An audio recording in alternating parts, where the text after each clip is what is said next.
تو اسلام یہ بتانا چاہتا ہے کہ میرے بندے بن کے بنو, یہ زمین تمہارے باپ کی نہیں ہے. بس یہ کانسیپٹ ہمارے دل میں ڈالا جا رہا ہے, سمجھ رہے ہو؟ یہ زمین تمہارے باپ کی نہیں ہے, میں نے بنایا ہے, جیسا کہوں گا ویسے انسان کے بچوں کی طرح چلنا پڑے گا, ختم ہو گئی بات. ہمارے یہاں ہر چیز میں ایکچولی وہ یوں تھا, تو ایکچولی وہ ایک صاحب قربانی کے بارے میں پوچھنے لگے, قربانی کے بارے میں, یہ ابھی قربانی آنے والی ہے نا, تو اس میں بھی یہی اعتراضات, یار اتنا پیسہ غریبوں کو کھلا دیا جاتا ہے بھائی, ایک ایک گھر میں 2-2 لاکھ 1.5 لاکھ 1 لاکھ کی قربانی ہو رہی ہے, ایک جانور کٹتا ہے نا, اور اس کا گوشت 3-4 دن میں کباب بنا کے کھا پی کے ختم. اتنا پیسہ اگر ہم IMF کو دے دیتے تو ہمارا اتنا قرضہ ادا ہو جاتا. اتنا پیسہ اگر ہم جہیز کے لیے جمع کر لیتے, لاکھوں بچیوں کی شادیوں کا انتظام, بولتے کیوں نہیں بھائی, ہو جاتا. اتنا پیسہ اگر ہم ڈیم کے لیے جمع کرتے, ڈیم نے تو پھر بھی, یہ غلط ہو گئی مثال, واپس لے رہا ہوں میں واپس. اور کیا ہو سکتا ہے؟ بس یہ 2 ہی چیزیں ہو سکتی ہیں. بہرحال بہت کچھ ہو سکتا تھا نا. اتنا پیسہ ہم اپنے بچوں کی پڑھائیوں پہ لگا دیتے تو بچے, ہمارے ملک سے جہالت کا خاتمہ ہو جاتا. اتنا پیسہ یوں کر دیتے تو یوں ہو جاتا, یوں کر دیتے. اور اگر چلو گوشت ہی میں خرچ کرنا تھا, بھائی علماء کہتے ہیں نا غریبوں کو گوشت کھانے کو مل رہا ہے, تو اتنا پیسہ گوشت خرید کے اسٹاک کر دیتے اور پھر پورے سال آرام سے تقسیم ہوتے. یعنی گورنمنٹ یہ اعلان کرتی بھائی قربانی کی مد میں سب اتنے پیسے جمع کرائیں, 50,000 ہم کرا دیتے, 1 لاکھ رفیع بھائی کرا دیتے, 1.5 لاکھ فلاں کرا دیتا, اور یہ کرا کے گورنمنٹ یا کوئی کمیٹی بن جاتی جو کہتی اب ہم ایک دن میں نہیں بلکہ پورے سال میں ڈیوائیڈ کر کے جانور ذبح کر کے غریبوں میں بانٹتے رہیں گے, اس سے غریبوں کو فائدہ زیادہ ہوتا. بھائی 3 دن میں ہی آپ نے لاکھوں کروڑوں جانور کاٹ دیے, اس میں تو ضائع بھی بہت ہوتا ہے نا. ارے اس کو اسٹور کر کے, بھائی یہ گائے مفتی صاحب کی ہے, یہ گائے فلاں کی ہے, یہ گائے فلاں کی ہے, اب یہ بس اللہ کے نام پہ ہو گئی ہے, اب بوقت ضرورت بقدر ضرورت جب ضرورت ہوگی یہ گائے کٹتی رہے گی, راشن بٹتا رہے گا غریبوں میں. یہ 3 دن کے اندر ہی کیوں, 3 دن کے اندر اتنا جانور جب آپ کاٹتے ہیں تو فائدے کے بجائے نقصان, بولو نا, زیادہ ہوتا ہے. معاشی لحاظ سے جانور کے گوشت کی قیمت بہت زیادہ اوپر چڑھتی ہے, جو ظاہری کیلکولیشن بتاتی ہے, حقیقت تو اللہ ہی جانتا ہے. ارے مجھے ایک بات بتاؤ نا یار, یہ بات بھی سمجھانا کوئی مشکل کام ہے. دیکھو آپ کے پاس 3 لاکھ روپے پڑے ہوئے ہیں یا 2 لاکھ روپے پڑے ہوئے ہیں, ماہرین معیشت کیا کہتے ہیں, وہ 2 لاکھ ایک دن میں خرچ کر لو یا پورے سال ڈیوائڈ کر کے خرچ کرو, زیادہ بہتر کون سا کیا عمل ہے؟ پورے سال ڈیوائڈ کرو, ایسا ہی ہے نا. تو آپ کے پاس اتنے جانور, کروڑوں گائے, بیل, بکرے, دمبے موجود ہیں, تو ماہر معیشت کہیں گے کہ 3 دن کے اندر کاٹ کے ان کے کباب بنا کے کھا جانا, اس سے بہتر ہے کہ ان کو پورے سال میں ڈیوائڈ کر دو. کچھ محرم میں کٹیں گے, کچھ سفر میں کٹیں گے, کچھ ربیع الاول میں کٹیں گے, اس سے گوشت کی قیمت بھی کیا رہے گی, ہمارے کنٹرول میں رہے گی, وافر مقدار میں غریبوں کو گوشت بھی ملتا رہے گا. عقل تو یہی کہتی ہے. اسی وجہ سے یہ لبرلز لوگوں کو بڑے اعتراضات ہوتے ہیں, یار یہ کون سی قربانی ہے یار, یہ کیا ہے یار, یہ کون سا طریقہ ہے یار, جانور لاؤ کاٹو, چاہ پہ کسائی لے گیا نکال کے, اور کھال جو ہے نا وہ فلان لے گئے, اور پھر وہ کھایا پیا 3 دن ہلا گلا. کچھ لوگ اسٹور کر لیتے ہیں لیکن وہ بھی اپنے لیے کرتے ہیں, غریبوں کے لیے تھوڑی کرتے ہیں. محرم میں حلیم پکا دیا اس سے, بس اس کے بعد نہیں چلتا وہ. تو یہ کیا ہو رہا ہے؟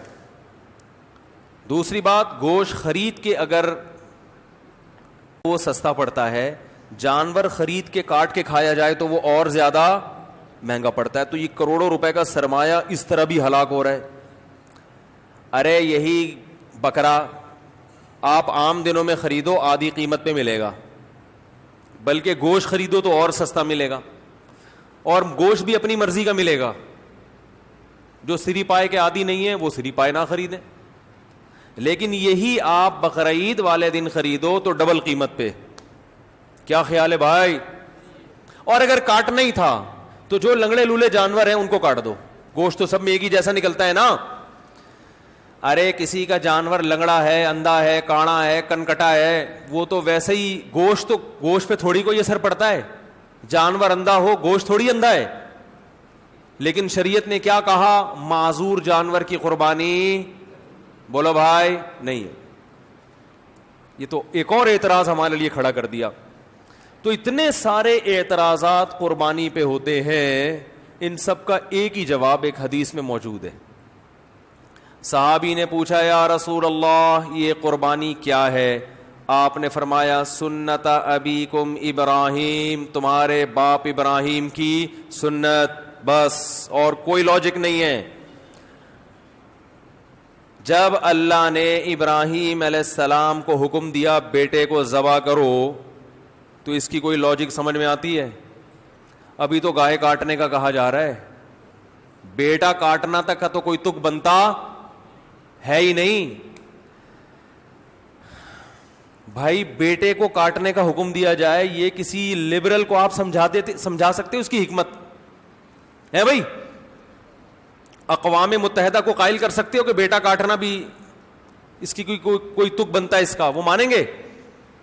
ہے بھائی کسی کو بھی بٹھا کے سمجھاؤ یار فلاں کو اللہ نے حکم دیا بیٹا کاٹو, تو آپ فوراً کہو گے یار ہو سکتا ہے وہ بیٹا چور ہو, معاذ اللہ, یا وہ بیٹا اتنا بڑا مجرم ہو کہ اس نے کئی لوگ کاٹ چکا ہو. تو اب باپ کو کہا جا رہا ہے اس بیٹے کو کاٹو تاکہ مزید لوگ نہ کٹیں, ڈاکو ہو, چور ہو, ہے نہ. بھائی وہ بیٹا بھی کون ہے؟ اسماعیل, پیغمبر کا بیٹا, اور جس کے بارے میں بشارت دی گئی تھی کہ بطور انعام کے دیا جا رہا ہے آپ کو, آپ کی قربانیوں کا صلہ ہے یہ بیٹا, بطور گفٹ, جس کے اچھا ہونے میں دو رائے نہیں ہو سکتی.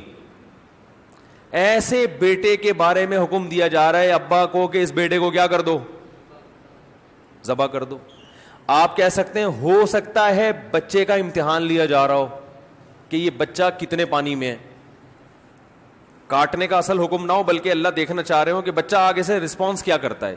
تو بچے نے جواب کیا دیا تھا؟ یا ابت افعل ما تؤمر, اے ابا جو کہا گیا ہے عمل کر لیں. تو بچہ ایگزام میں کامیاب ہو گیا, اب اللہ کہتے بس نہیں کاٹیں. ہے بھائی تو جیسے ابراہیم علیہ السلام کو حکم دیا اپنے بیٹے کو کاٹیں, اس کی لاجک کچھ بھی نہیں ہے سوائے اس کے کہ ابراہیم بھی اللہ کے, بیٹا بھی اللہ کی مخلوق پہلے ہے, ابراہیم کا بیٹا بعد میں. تو اللہ کہہ سکتا ہے بھائی میں تو ویسے بھی کسی کو کسی وقت موت دے سکتا ہوں, آپ نہیں کاٹیں میں کسی اور حادثے سے ہلاک کر دوں. یہ تو مجھے اختیارات ہے نا, دیا بھی تو میں نے. یہ ثابت کرنے کے لیے کہ ابراہیم تو میرا بندہ ہے اور تیرا بیٹا بھی میرا غلام ہے. غلام کو جب حکم دیا جاتا ہے تو اس کے پاس کیوں کا آپشن نہیں ہوتا, بس یہ ثابت کرنے کے لیے کاٹو. تو ہمیں حکم دیا جا رہا ہے کہ بیٹے مت کاٹو بلکہ بیٹے تو مزید پیدا کرو, نسل بڑھانے کا حکم ہے نا. لیکن بیٹے کے بدلے میں جانور کاٹو. اور اس جانور پہ جو اعتراضات ہوں کہ کیوں کاٹنے کا حکم دیا جا رہا ہے, اتنے پیسے سے غریب کی شادی کرا دیتے. ایک تو غریب کی جب بھی مثال آتی ہے شادی کی آتی ہے بیچارے کی مثال, کیونکہ غریب کے ہر مسئلہ حل ہوتا ہے, شادی نہیں ہوتی بیچارے کی. غریب کو روٹی بھی مل جاتی ہے, لوگ زکوٰۃ فطرہ دے دیتے ہیں غریبوں کو, میں نے دیکھا ہے, بلکہ دیتے ہی غریبوں کو ہیں, تلاش کر کر کے غریبوں کو دیتے ہیں. ہر کام علاج بھی ہو جاتا ہے.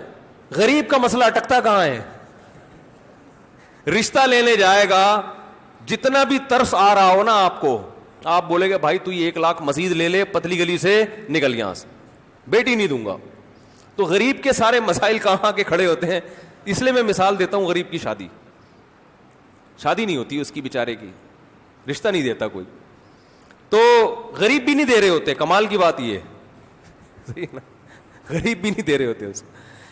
تو اس لیے میری زبان سے نکلتا ہی یہی لفظ ہے ہمیشہ, ہاں تو میں یہ عرض کر رہا تھا کہ لوگ کہہ سکتے تھے کہ یہ جو تم نے 1.5-2 لاکھ کا بیل خریدا ہے اس سے کسی غریب کی شادی کرا دیتے یا کھانا کھلا دیتے یا کسی غریب بچی کو جہیز دے دیتے یا فلانا کر دیتے تو ڈمکانا کر دیتے. تو آپ ان سے بولو بھائی جب ابراہیم علیہ السلام کو اللہ نے حکم دیا تھا بیٹے کو ذبح کرو تو ابراہیم علیہ السلام بھی اس قسم کے اشکال اگر کر لیتے تو وہ اللہ کے خلیل نہ بنتے, وہ معاذ اللہ نقل کفر شیطان کے دوست بن جاتے. تو آپ مجھے بھی شیطان کا دوست بنانے کی کوشش نہ کریں. اللہ نے حکم دیا کہ کاٹو تو میں کیا کروں گا, کاٹوں گا. اور حج میں تو اس سے بھی زیادہ عجیب معاملہ ہوتا ہے. یہاں تو ہم گوشت کھا بھی لیتے ہیں, کھلا بھی دیتے ہیں. مینا میں جو کروڑوں لاکھوں جانور ذبح ہوتے ہیں وہ تو بیچارے اکثر ضائع ہو جاتے ہیں.